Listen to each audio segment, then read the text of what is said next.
Biz bugungi darsimizda konveksiya orqali issiqlik energiyasini uzatish mavzusida amaliy mashg'ulot o'tkazamiz.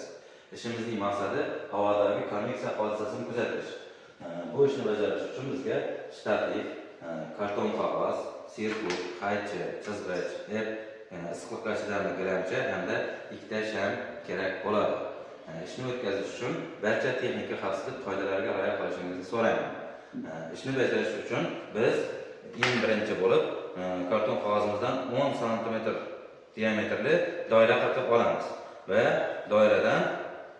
doiradan quyidagicha spiral hosil qilamiz va spiralning markazida qolgan doiraga ip o'tkazib, buni shtativli pallaga ilamiz.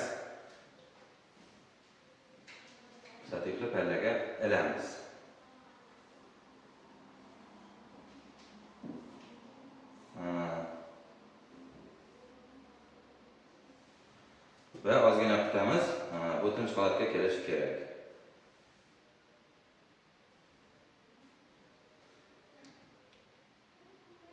Qarabmizki, spiralimiz tagida issiqlik konveksiya bo'lmagan sababli, ya'ni olov bo'lmagan sababli tinch holatda turibdi. Endi buning tagiga issiqlikka chidamli gilamchada turgan shamning bittasini yoqamiz.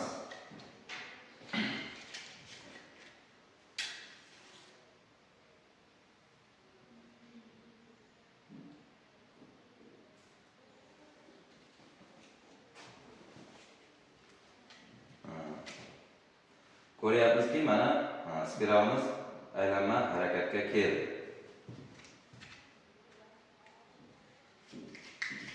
Endi esa ikkinchi shamni ham yoqib ko'ramiz.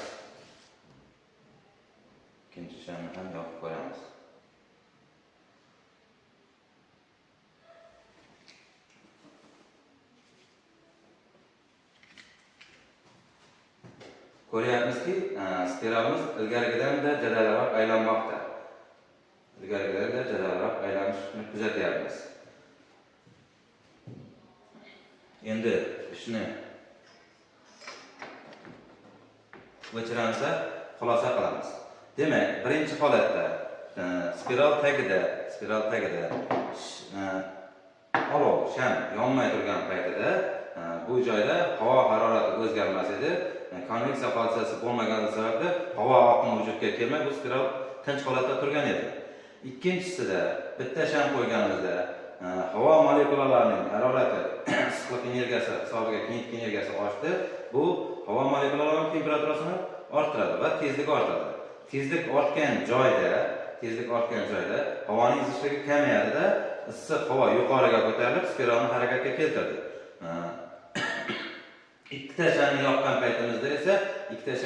paytimizda havo molekulalarining harakat tezligi oldingisidan kattaroq qiymatga erishdi, ya'ni tezligi yana ham ortdi. Bu zichlik yana ham kamayib, buni tezroq aylanishga majbur qildi. Deymizda, bir pauza qilib